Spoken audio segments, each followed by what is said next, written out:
Bonjour tout le monde. Je suis Chantal, directrice générale de l'Association canadienne des professionnels de l'immersion, mieux connue sous l'ACPI.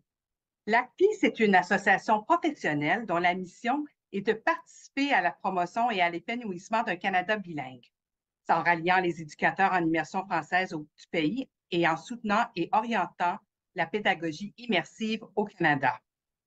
Je suis vraiment contente d'être ici aujourd'hui pour vous présenter un portrait de l'enseignement du français langue seconde, mieux connu sous français langue étrangère pour la majorité d'entre vous. Alors, au Canada, on dit plutôt français langue seconde. D'abord, est-ce qu'on sait s'il y a beaucoup d'emplois disponibles au Canada pour l'enseignement du français langue seconde ou étrangère? Et je vous dirais que oui. On a justement fait une étude qui a été publiée à l'automne 2021 qui démontre que nous avons besoin d'au moins 10 000 enseignants pour répondre à la demande actuelle en immersion française et en français langue seconde. On vit, les programmes de français langue seconde vivent vraiment une augmentation. On a une augmentation de 5 par année. Ces programmes-là sont très, très populaires. Maintenant, j'aimerais ça prendre un peu de temps pour vous parler du système d'éducation au Canada. Vous en avez peut-être entendu un peu dans les autres présentations, mais juste pour vous dire que le système éducatif canadien est de haute qualité, puis que le Canada, c'est parmi les pays de l'OCDE qui investit le plus en éducation par capita. Au Canada, ce qui est particulier, c'est qu'il n'existe pas de système national d'éducation. Chaque province, on a 10 provinces et 2 territoires, c'est eux qui gèrent et financent leur propre système d'éducation qui reflète la culture et l'histoire de leur région. Donc, il y a 13 ministères de l'éducation qui sont tous autonomes. Sous ces 13 ministères d'éducation-là, on retrouve des conseils scolaires qui, eux, sont des entités régionales. Ce qui est très important faut vraiment que vous vous souvenir, c'est qu'au Canada, l'embauche des enseignants, c'est la responsabilité des conseils scolaires. C'est eux qui affichent les postes et qui offrent les contrats de travail. Il existe, je vous dirais, deux catégories de conseils scolaires au Canada, soit les conseils scolaires francophones et les conseils scolaires anglophones. Il faut comprendre que les programmes de français langue seconde sont destinés aux élèves anglophones. Donc, c'est les parents qui inscrivent leurs enfants dans des programmes pour qu'ils deviennent bilingues. Donc, les écoles canadiennes offrent un éventail de programmes d'apprentissage du français langue seconde, chacun étant conçu pour l'obtention de résultats différents sur le plan des compétences en français. Alors, on a des programmes un peu pour tout le monde. Donc, je vous dirais qu'il y a deux grandes catégories. Il y a ce qu'on appelle le français de base et les programmes d'immersion en français. Donc, français de base, c'est le cours de français que les élèves apprennent 30 minutes par jour, donc le cours typique de français. Les programmes d'immersion en français qui sont qui viennent du Canada, qui sont un produit du Canada, c'est assez audacieux. C'est les élèves qui étudient le français en tant que matière. Donc, par exemple, il va y avoir le cours d'histoire en français, le cours de mathématiques qui va être en français. Puis on dit souvent qu'un programme d'immersion, c'est au moins 50 de la journée qui se déroule en français. Il faut se souvenir que ces enfants-là sont à la base des anglophones. Donc, quand on parle des programmes d'immersion, c'est vraiment pas un cours de français proprement dit, mais vraiment un programme d'études où sont enseignées dans le français les différentes matières. Pour vous aider à comprendre, ça ressemble peut-être un peu au programme CLIL en Europe. Alors, quand on regarde un programme d'immersion, typiquement, quand ils entrent en immersion, donc le 4 à 7 ans, 100 de la journée se passe en français. Le 8 à 11 ans, à peu près 70 12 à 14 ans, 50 à 80 et les 15 à 18 ans, de 25 à 50 Donc, une entrée très forte, puis après ça diminue avec les années. Alors, le choix de cours en français devient de plus en plus restreint. Le pourcentage d'heures d'immersion dans la langue française diminue. Il passe là, de 80 à 40 et plusieurs écoles secondaires, donc au niveau, quand ils sont adolescents, essaient d'offrir plus d'heures ou de possibilités comme des voyages dans les pays de langue française. L'immersion française au Canada s'adresse surtout à une population d'âge scolaire, donc entre 4 ans et 18 ans. On commence à avoir des programmes d'immersion à un niveau universitaire, mais on le voit encore peu, là. C'est vraiment au tout début. Autre chose très importante, c'est que les programmes d'immersion sont ouverts à tous et font partie d'un système d'éducation publique. Donc, c'est gratuit, il n'y a pas de test d'entrée, alors tout le monde y a accès. Alors, l'immersion française, où ça a débuté, ça a un peu plus de 50 ans. Alors, la petite histoire, c'est que le Canada est devenu officiellement bilingue en 1969. Donc, il y a deux langues officielles au Canada, soit le français et l'anglais. Et il y a un grand nombre de parents qui souhaitent que leurs enfants soient bilingues pour leur offrir différentes opportunités, que ce soit au niveau de l'emploi, de voyage, en tout ce que une deuxième langue peut nous offrir. Puis les recherches qui ont été largement diffusées démontrent que le fait d'apprendre la langue seconde a des bénéfices sur le plan cognitif, le plan scolaire, personnel, social, économique et pour développer les compétences interculturelles. Je vous dirais aussi que dans les programmes d'immersion, il y a eu beaucoup de recherches et on s'aperçoit que les élèves atteignent le même niveau, même s'il n'y a pas d'anglais, par exemple, avant la troisième année, et ils vont se rattraper là, assez tôt. Alors, juste pour vous démontrer la popularité, en 1975, 52 programmes d'immersion étaient recensés dans 9 provinces du Canada. Aujourd'hui, toutes les provinces et 2 territoires offrent des programmes à au-delà de 450 000 élèves qui sont inscrits dans 2500 écoles. Alors, c'est une augmentation, là, juste depuis 2003-2004, on parle de 56 Alors, comme vous voyez, on a des hausses quand même assez fulgurantes. En 2023, c'est tout récemment, le gouvernement du Canada a modernisé la loi sur les langues officielles afin de protéger le droit des francophones et de promouvoir le bilinguisme d'un plus grand nombre de Canadiens. Dans le cadre de cette modernisation, l'immersion française est perçue comme le programme par excellence pour augmenter le taux de bilinguisme au pays chez les anglophones. Alors, si on regarde la population canadienne, environ 18 de la population canadienne est bilingue et l'immersion française est extrêmement populaire partout au Canada.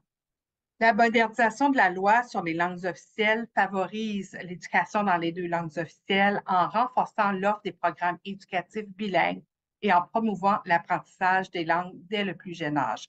Alors, le bilinguisme, c'est vraiment une valeur très canadienne. Cela contribue à préserver et à promouvoir la richesse linguistique du Canada et permettra aux programmes d'immersion française de forger leur place dans de plus en plus d'écoles au pays. Selon la recherche, l'immersion française demeure le meilleur moyen de devenir bilingue à travers le système scolaire au Canada. Les élèves réussissent aussi bien dans leurs études malgré la présence de la langue seconde que des élèves inscrits à un programme en anglais. Alors, ce qu'on a remarqué à travers les années, c'est qu'il y a une cohérence considérable entre la réussite linguistique et la réussite scolaire des étudiants en immersion, que les mêmes niveaux de réussite scolaire sont atteints en anglais, même supérieurs. Il y a les mêmes niveaux de réussite scolaire en mathématiques et en sciences. Les élèves d'immersion atteignent généralement des niveaux même plus élevés de compétences réceptives comme la lecture, la compréhension orale. On remarque aussi que les élèves conservent un fort sentiment d'identité avec leur culture anglo-canadienne et les enfants allophones ou en difficulté d'apprentissage ont les mêmes chances de réussite en immersion française que dans les programmes anglais. Il y a plusieurs recherches qui ont été faites à cet effet-là et qui nous prouvent qu'un enfant peut réussir en immersion. Maintenant, vous vous demandez peut-être, c'est quoi l'enseignant idéal d'un enseignant en français langue seconde ou en immersion? Bien, la chose la plus importante, je vous dirais, c'est que vous devez avoir un diplôme d'études universitaires en éducation qui est reconnu au Canada et dans la province ou le territoire de travail. C'est fondamental. C'est pas parce qu'on parle français qu'on peut, il suffit pas de parler français pour devenir enseignant. Il faut avoir un diplôme d'études universitaires en éducation. Si vous avez une qualification en FLE ou français langue seconde avec une pédagogie adaptée pour le milieu scolaire, c'est encore mieux. Vous allez être très populaire. Vous êtes préférablement bilingue. C'est certain que le français est fondamental, mais comme vous allez évoluer dans un milieu anglophone, l'anglais fonctionnel est aussi préférable. Vous êtes confortable avec la pédagogie engageante. Au Canada, il y a pas, les cours magistraux ne sont pas vraiment à la mode. Il faut être prêt à adopter la gestion des comportements en classe qui correspond à la culture canadienne. Donc, le rapport enseignant-élève est harmonieux. Il y a moins de hiérarchie. On parle d'inclusion, on parle de respect, de diversité, où le dialogue est ouvert, il y a beaucoup de confiance, la communication et l'implication des parents est importante. Euh, et alors, au Canada, la relation d'autorité est beaucoup plus fluide. Donc, par exemple, le tutoiement, on se tutoie, l'enfant peut tutoyer son enseignant, par exemple. La négociation est bien vue. Il faut faire preuve de bienveillance. C'est un système que je voudrais qui est moins rigide, qui est beaucoup plus fluide. Dans votre milieu de travail, c'est la planification collaborative et le perfectionnement professionnel en continu, le travail d'équipe avec les collègues enseignants, c'est encouragé et valorisé. Votre semaine de travail, c'est entre 35 et 40 heures et souvent, on va vous demander d'être impliqué dans certaines activités parascolaires. Pour vous donner une bonne idée de la pédagogie, un peu des principes de base à mettre en pratique dans une classe d'immersion, j'ai le goût de partager avec vous 8 principes de base à mettre en pratique. Première chose, ne pas parler anglais. Saviez-vous que tout se passe en français en immersion? Les enseignants parlent en français tout le temps dans la classe et en dehors de la classe et s'attendent à ce que les élèves en fassent autant.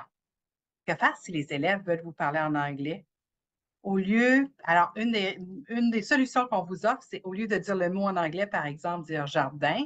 Alors, on contourne le mot, puis on explique une autre manière en français comme, c'est la terre dehors où on plante des graines pour faire pousser des légumes. Ainsi, vous contribuez au développement du vocabulaire des élèves. Un deuxième principe, c'est la correction des erreurs. Vous savez, si on n'utilise pas de stratégie pour corriger les erreurs à l'oral, elles se fossiliseront. En immersion, la correction des fautes est une tâche ingrate, mais l'erreur ne disparaît pas comme par magie, que ce soit à la maternelle, en 8e ou en 12e année. Elle revient le lendemain, même parfois dans l'heure. Alors, c'est important de corriger. Tout d'abord, comment on fait ça? Une des petites solutions qu'on vous propose, c'est qu'il est très efficace d'utiliser des stratégies d'autocorrection avec les élèves pour qu'ils se corrigent eux-mêmes. Par exemple, si un élève dit « j'ai allé au gymnase » et la structure a déjà été enseignée en salle de classe, vous pourriez soit dire, vous pourriez répéter l'erreur en modifiant l'intonation de votre voix « j'ai allé », poser une question « est-ce qu'on dit j'ai allé » ou même faire une demande de clarification en disant « pardon ». Ça, c'est des façons de corriger nos erreurs. Un troisième principe, c'est d'écouter, d'écouter et d'écouter. Savez-vous que certains élèves peuvent avoir besoin d'une longue période d'écoute silencieuse avant de commencer à parler français? Alors, la solution qu'on vous propose, c'est que il est normal que certains élèves aient besoin d'une longue période réceptive au début avant de passer à une phase productive. Pour sécuriser les élèves, vous pouvez adopter un comportement rassurant en procédant avec humour et en reconnaissant les points forts de chacun. Cherchez vos meilleures idées pour faire rire les élèves et préparer des blagues. Le quatrième principe, c'est du temps avant de s'exprimer. Les aptitudes langagières de l'élève ne sont pas toujours à la hauteur de sa capacité de penser. Alors, ce qu'on vous propose, c'est de donner amplement de temps pour formuler la pensée, la réponse ou même l'opinion. Comptez au moins 30 secondes dans votre tête. Pour aider encore plus votre élève, fournissez-lui des structures pour exprimer ses opinions et ses idées. Par exemple, on peut dire « je pense que »,« j'aime parce que »,« je ne veux pas »,« je suis d'accord »,« je suis d'accord, mais »,« tu as raison, mais ». Alors, des phrases qui permettent l'amorce. Cinquième principe, soyez un modèle langagier. En immersion, l'école, c'est souvent le seul endroit où l'élève peut entendre, parler, écrire et lire le français et que l'élève a souvent peu d'occasions d'interaction en français à l'extérieur de l'école. Alors, ce qu'on vous propose, c'est d'être vraiment un modèle langagier précieux. Fournissez là, aux élèves des occasions de s'exprimer de toutes sortes de manières, avec des comptines, des jeux, des gestes, la langue familière et même des expressions idiomatiques. Par exemple, comparez les expressions comme il pleut des clous ou pleurer comme une madeleine et comparez-les à celles d'autres langues. Sixième principe, l'oral avant tout. Vous savez, l'oral, c'est à la base de toutes les littératies et ça joue un rôle particulièrement important en immersion. Alors, comment favoriser l'oral? Faites de l'interaction orale avec une expérience agréable.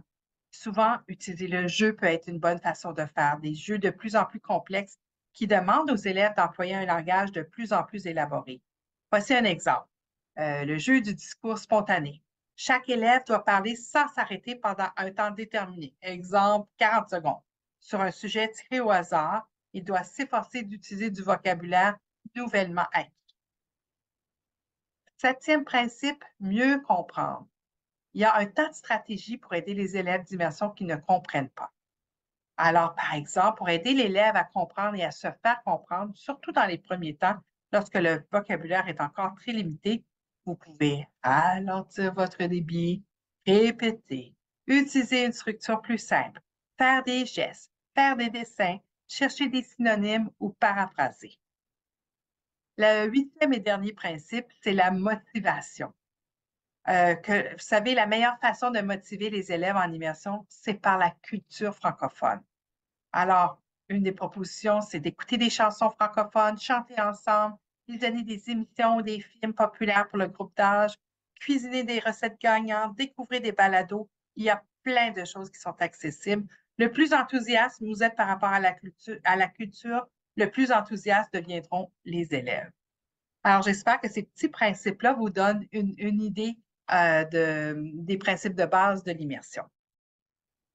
Si vous avez le goût d'avoir un petit peu plus d'informations, je vous invite à visiter notre site web acpi.ca carrière pour naviguer. Il y a une carte interactive qui vous permettra de savoir où étudier et découvrir les différentes ressources pour travailler en immersion française au Canada et dans chacune des provinces et territoires.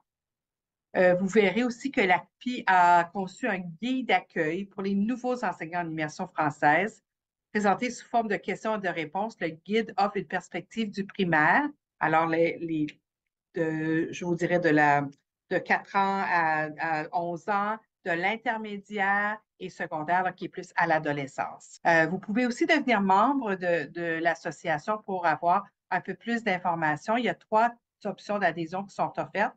Donc, vous pouvez devenir membre gratuit et il y a les membres A et A+, qui vous donnent là, accès à l'espace membre virtuel qui vous offre une variété impressionnante de ressources pédagogiques et de développement professionnel.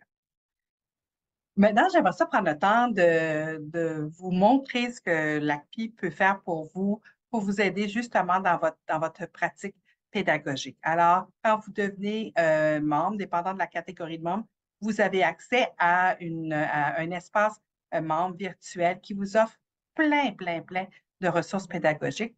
Alors, je vais prendre quelques minutes pour vous faire une tournée rapide de notre espace.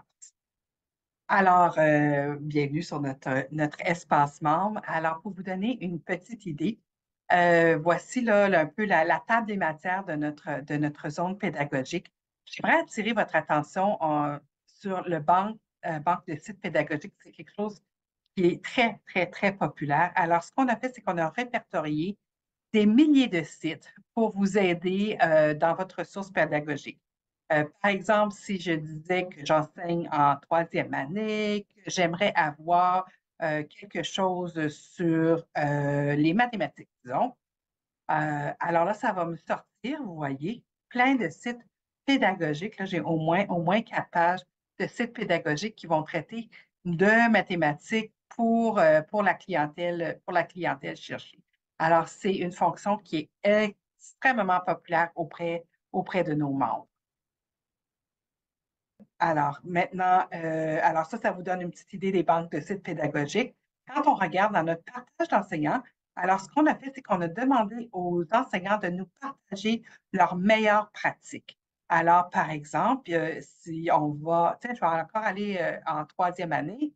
Alors, en la troisième année, j'ai plein de membres de l'API qui ont partagé soit des leçons, des meilleures pratiques qu'ils ont eues en salle de classe, des jeux qu'ils ont faits, des plans d'unité. Alors, vous voyez, il y a vraiment une panoplie alors, c'est des choses que les gens ont fait dans leur salle de classe, qui ont été testées, évaluées. Donc, vous trouvez vraiment toute l'information quand vous allez, par exemple, un plan de suppléance en ligne.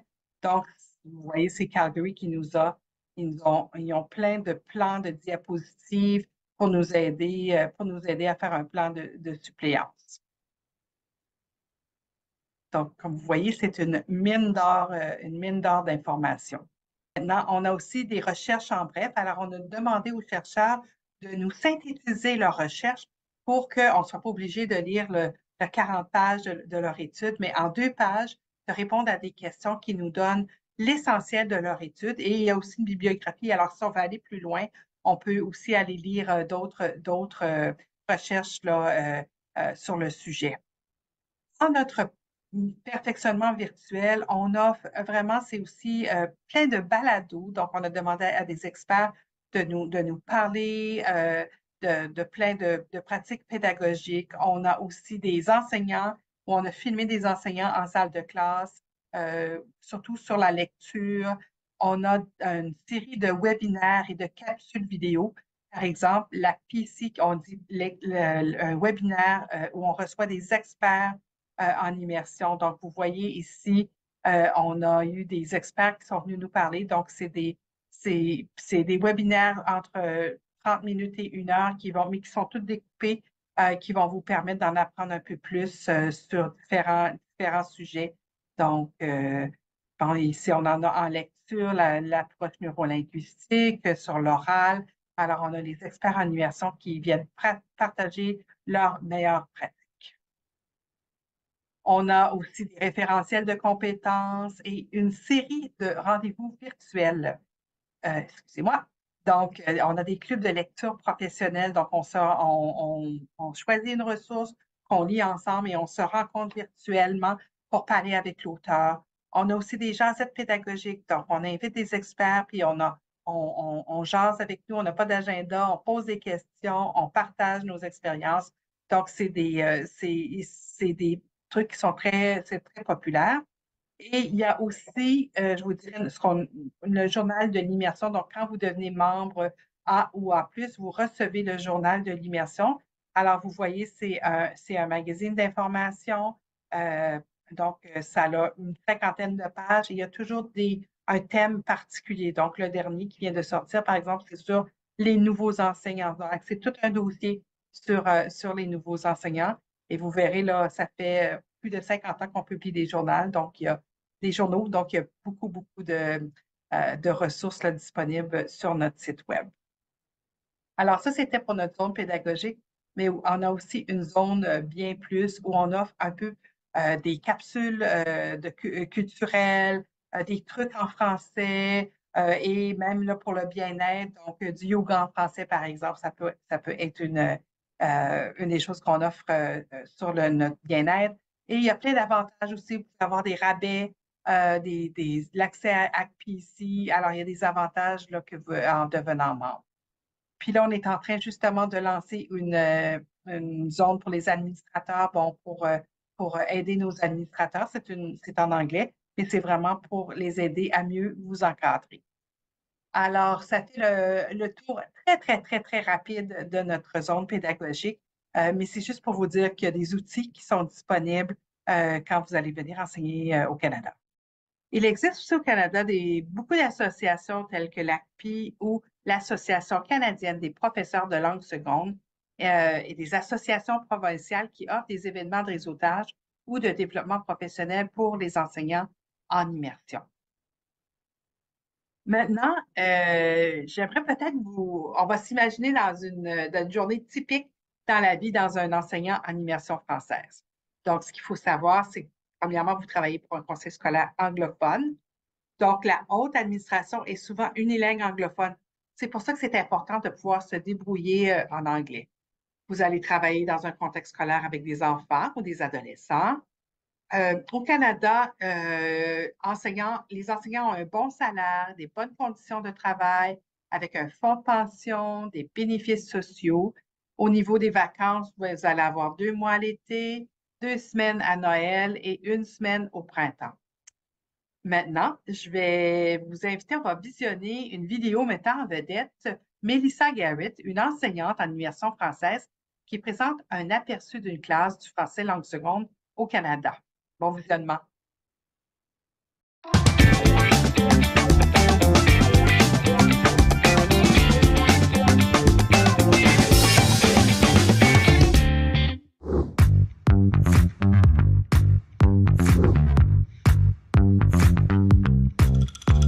Je suis une enseignante d'immersion, mais je suis beaucoup plus que ça. Je suis aussi une épouse et une maman de 3 beaux enfants. Je suis une étudiante doctorale, puis j'enseigne 3 cours universitaires ce semestre. J'arrête pas. Ah oui, j'ai aussi 2 chiens, 1 lapin et 10 poules. Mais, mes matins commencent assez tôt. Après ça, it's prep time. Je trouve que mes journées commencent toujours mieux avec un peu de mascara. J'enseigne à la même école où vont mes 2 filles. Ça nous donne un peu de temps de qualité supplémentaire les matins. Hey les filles, à l'école! Où est ta boîte à dîner? Piper, tes mitaines, j'ai ton sac, let's go! J'essaie toujours d'arriver assez tôt à l'école les matins, mais des fois c'est un peu serré. What? Oh. J'arrive toujours à temps. Je suis une professionnelle, vous savez. On commence toujours nos journées de la même façon. On a notre petite routine. Même s'ils ont juste commencé en immersion, ils parlent assez bien en français. C'est impressionnant. Depuis ma 2e année d'enseignement, j'ai une animale dans la classe. Je vous présente Maurice. Les élèves adorent Maurice. Quoi, Maurice? En français, s'il vous plaît. Oui, je t'aime aussi. Les matins passent vite et les élèves ont toujours hâte d'aller jouer dehors. Madame aimerait ça prendre une pause aussi. Ouf. J'ai suivi le programme d'immersion moi aussi comme étudiante. Oui, je suis anglophone. Je m'inquiète des fois. Je suis sûre que je fais des fautes de temps en temps. Les verbes en particulier. Je devrais, je dois, j'ai dû. Mais je suis vraiment fière de tout le progrès que j'ai fait dans cette langue seconde. Bonjour les amis! Je pense que mes élèves m'aiment parce que j'essaie toujours de rendre l'apprentissage amusant. Je suis une enseignante pas mal cool. J'ai un lapin dans la classe. Come on! J'aime passer les après-midi dans les centres d'apprentissage. C'est beaucoup plus calme et tranquille. OK, 2 p.m. Notre journée est finie. Mais les élèves ont toujours besoin de leur madame. OK, parfait, à la maison. OK, back home. Puisque mon mari travaille les soirs, c'est moi qui gère les soirées à la maison. Les enfants ont besoin de faire leur part. On verra. Après le souper, mes études de doctorat, mes étudiants en ligne pour la faculté d'éducation, les soirées passent trop vite. J'ai toujours hâte pour la fin de semaine où je peux passer plus de temps avec mes enfants et mon mari. Ouf, presque 22 heures. C'est bientôt le temps pour moi aussi d'aller au lit parce que tout ça, ça recommence demain. Je m'appelle Melissa Garrett, puis je suis un prof d'immersion complètement passionné.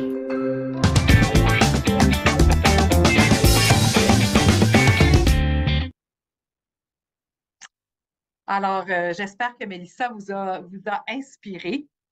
Nous accueillons à bras ouverts. On a besoin d'enseignants qualifiés en immersion et en français langue seconde. C'est certain que le processus pour avoir le droit d'enseigner au Canada peut être ardu, mais sachez que le travail en vaut vraiment la chandelle. Bien qu'il fait froid en hiver, vous verrez que nous avons le cœur très chaud. Bon succès dans votre recherche de travail. L'ACPI, c'est l'Association canadienne des professionnels de l'immersion. C'est aussi une variété de contenus pédagogiques dédiés spécialement aux professionnels de l'immersion par l'entremise d'une plateforme numérique qui contient des centaines de ressources. C'est une vraie mine d'or. C'est aussi un congrès annuel, la réunion de la communauté de l'immersion au pays. Des professionnels de partout au Canada se rencontrent le temps de quelques jours pour prendre une bonne bouffée d'inspiration tout en profitant d'un développement professionnel de haut niveau qui leur permettent d'être à l'affût des dernières tendances en pédagogie immersive. Bref, l'ACPI est une association professionnelle dont la mission est de participer à la promotion et à l'épanouissement d'un Canada bilingue en ralliant les éducateurs en immersion française. Pierre angulaire de l'immersion française, l'ACPI oriente et enrichit la pédagogie immersive au Canada. L'ACPI, c'est la force vive de l'immersion.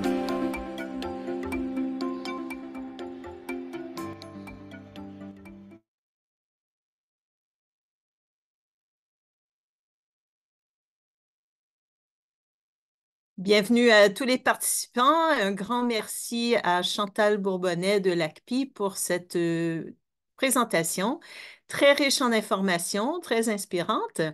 On va passer maintenant à la période de questions. Donc, mes collègues ont déjà fait une sélection parmi les dizaines de questions que vous avez posées. Chantal est avec nous pour y répondre. Chantal, je vous invite à allumer votre caméra si c'est possible. Oui, je l'ai allumé. Mon image ne semble pas se transmettre. D'accord. J'aimerais essayer, mais je vous entends très bien. Très bien.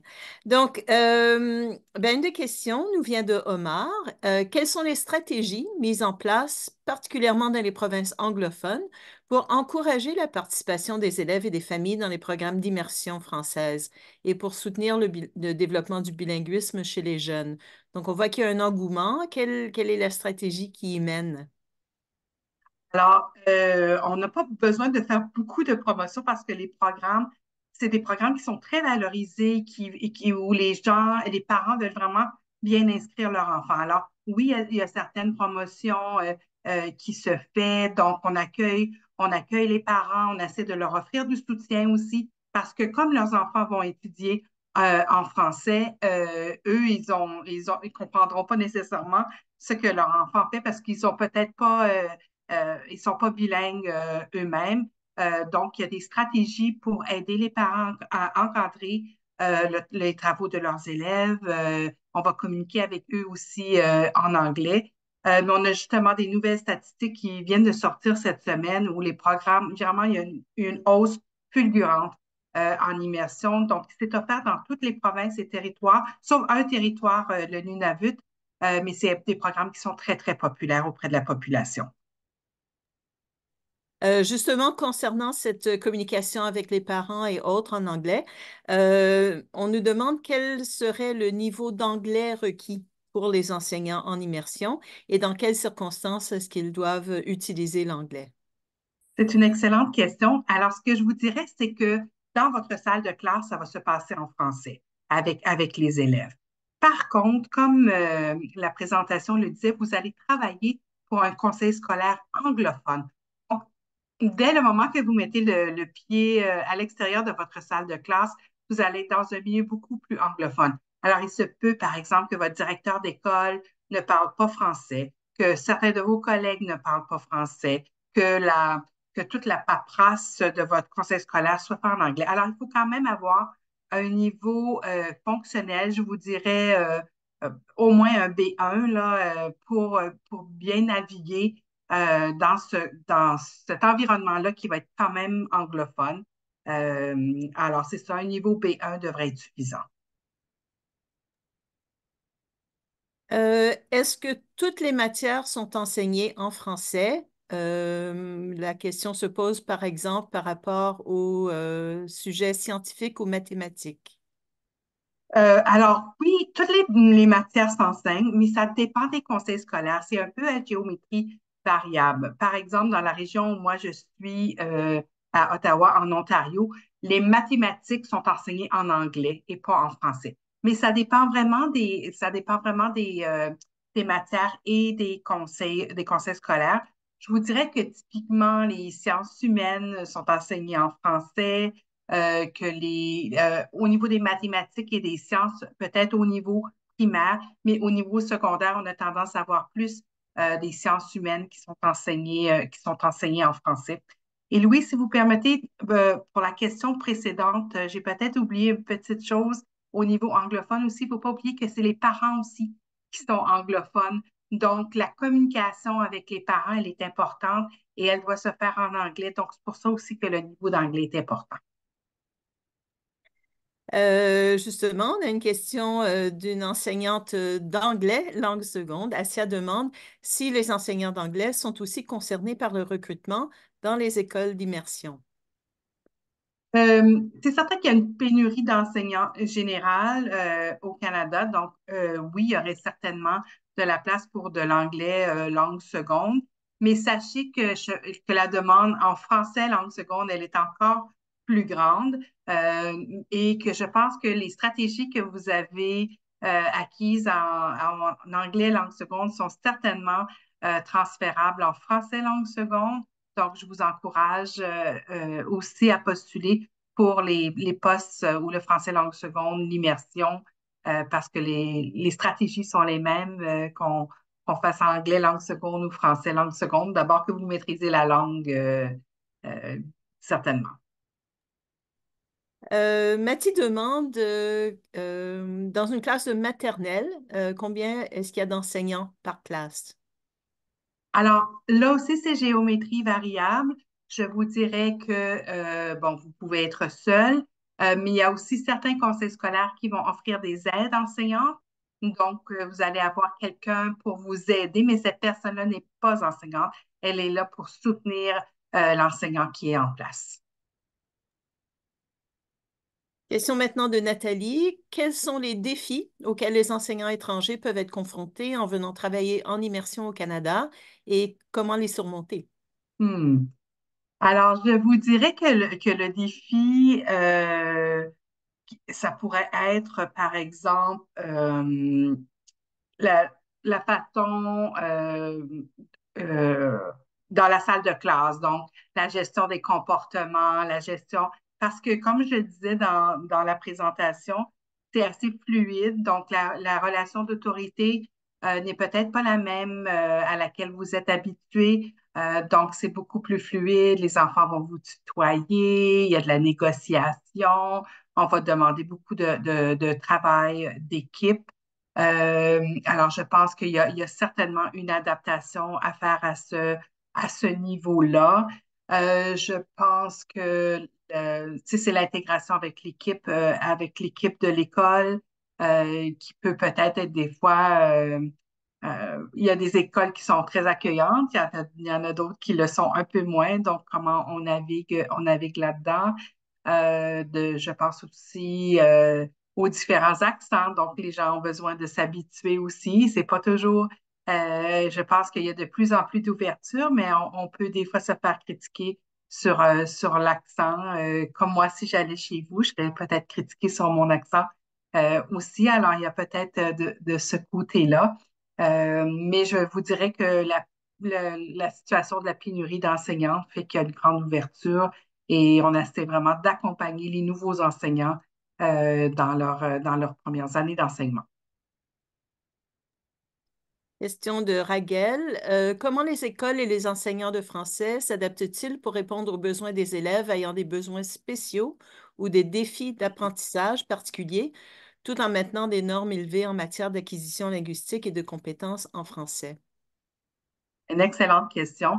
Alors, je vous dirais que historiquement, les programmes d'immersion accueillaient surtout les élèves qui étaient très forts parce qu'on enseignait dans une deuxième langue.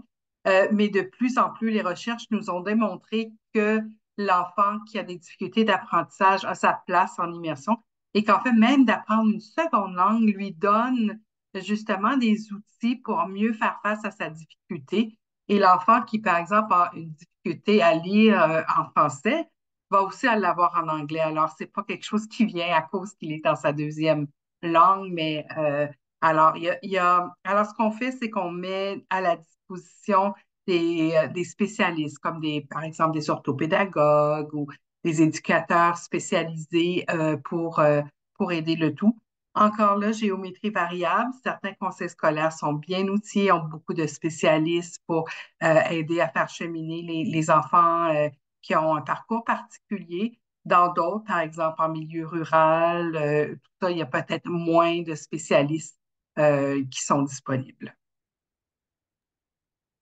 Neja demande si les apprenants ne se trouvent pas bouleversés après l'alternance de leurs études en anglais aux classes supérieures. Donc, vous l'avez mentionné que l'équilibre, le pourcentage de français par rapport à l'anglais change au fur et à mesure que les années de scolarisation passent. Est-ce que les élèves s'adaptent bien ou est-ce qu'il y a ce bouleversement que Neja mentionne? Les élèves s'adaptent très bien. Il y a plusieurs recherches. Je vous dirais que le programme d'immersion a été un programme où il y a eu énormément de recherches de faits. Et ce qu'on s'aperçoit, c'est que les enfants, habituellement, s'ils commencent là, à la maternelle, vers la troisième année ou quatrième année, atteignent les mêmes niveaux euh, euh, que leurs collègues qui sont restés en anglais. Donc, vraiment, les connaissances, ils sont pas c'est pas un désavantage d'étudier en immersion, mais plutôt un avantage. Et alors, ils s'intègrent très bien, même quand le niveau d'anglais augmente, ils s'adaptent très bien. Et je vous dirais, un nouveau phénomène qu'on voit maintenant, c'est les gradués de l'immersion qui vont même étudier en français à l'université. Donc, alors, je pense que c'est un signe que ce programme-là réussit. Et même de plus en plus, vous dirais même qu'on est rendu à peu près une 60% des enseignants d'immersion qui sont des gens qui ont suivi, c'est des anglophones qui sont passés par le programme d'immersion. Donc, on voit que l'adaptation se fait assez bien. Et ça me permet de rappeler que la dernière conférence de la journée sera avec l'ACUFC, qui est l'Association des collèges et universités de la francophonie canadienne, dont justement des établissements postsecondaires qui offrent des formations en français ou bilingues à travers le Canada, en dehors du Québec. Donc, si c'est un sujet qui vous intéresse, rendez-vous en fin d'après-midi pour cette dernière conférence de la journée. Alice vous demande si vous pouvez plus développer la notion de correction des erreurs dans le programme d'immersion. Alors, c'est certain que la correction des erreurs, c'est quelque chose qui est important parce qu'on ne veut pas que les erreurs se fossilisent. Donc, et il y a des erreurs, on voit les mêmes erreurs qui reviennent parce que c'est des structures langagières et tout ça. Alors, c'est toujours de pouvoir faire l'équilibre dans la correction des erreurs parce qu'un enfant qui commence à parler en français, va certainement faire beaucoup d'erreurs, mais on ne veut pas toujours corriger parce qu'on veut aussi motiver l'enfant à, à, à continuer et être motivé dans l'apprentissage de sa langue. Alors, il existe, comme je vous en donnais un petit aperçu tout à l'heure, des façons de corriger pour que l'enfant ne se sente pas toujours, tu sais, on n'est pas en train de toujours interrompre l'enfant, par exemple. Alors, il y a vraiment des façons de faire. Il y a des ouvrages pour vous aider aussi. On appelle ça l'approche intégrée. Donc, où on a vraiment l'équilibre entre les matières et le développement langagier, comment on peut faire bien les choses. Alors, c'est une façon de faire évoluer l'enfant. Une autre question un peu sur la pédagogie. Quelles sont les initiatives en cours pour promouvoir la littératie multimédia et la littérature numérique en français? Et comment ces ressources sont-elles intégrées dans les programmes d'enseignement du français? Alors, ça dépend encore là au niveau des provinces et des conseils scolaires. Comme vous l'avez vu, là, on n'a pas de ministère de l'Éducation nationale au Canada, donc c'est encore là géométrie variable. Mais je vous dirais quand même que le numérique est quand même bien intégré dans les salles de classe. La plupart, il y a des écoles où des enfants ont des ordinateurs. Donc, le côté informatique est assez bien développé au niveau de la littératie et tout ça, j'ai moins d'informations pour être bien honnête avec vous. Là, je pense que ça dépend vraiment des conseils scolaires et tout ça, mais on est quand même, je pense que c'est dans les curriculums de chacun des ministères d'éducation.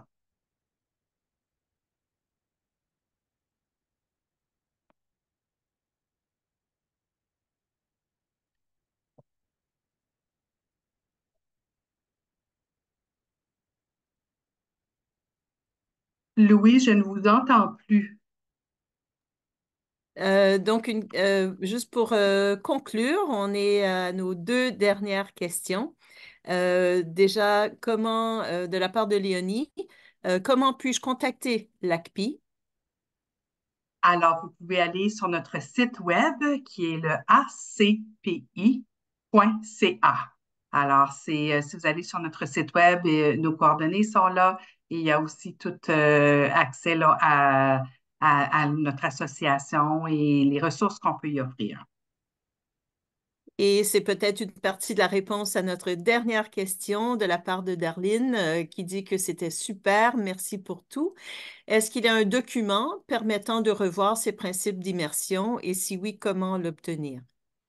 En allant sur notre site web, justement, vous trouverez vraiment beaucoup d'informations sur les programmes d'immersion, sur leur structure, sur les façons de faire. Et puis, je vous invite à communiquer avec nous si vous avez des questions.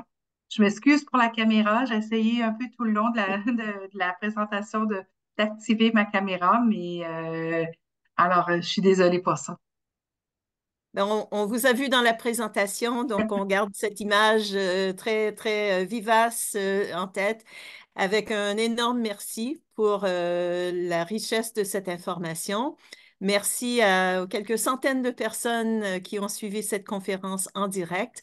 Je vous rappelle que toutes les conférences resteront disponibles. Vous pourrez accéder à la plateforme à partir de lundi et jusqu'à la fin mars pour revenir dans l'auditorium virtuel, voir ou revoir les conférences. Vous pourrez visiter les kiosques, continuer à télécharger les documents, les vidéos. Les exposants ne seront pas là pour le clavardage, mais ils auront bien reçu vos CV et si vous avez postulé pour des offres, ils vont revoir toutes ces candidatures. Vous êtes plus de 3000 personnes en ligne aujourd'hui, donc vous comprendrez que ça prend un peu de temps peut-être dans les files d'attente et aussi pour que les employeurs puissent parcourir toutes les candidatures et vous contacter si votre profil les intéresse. Donc, un grand merci à Chantal Bourbonnais, à l'ACPI et bonne chance à tous nos candidats. À bientôt, on espère, au Canada et dans les salles de classe. Bonne chance dans votre recherche d'emploi, tout le monde. Au revoir.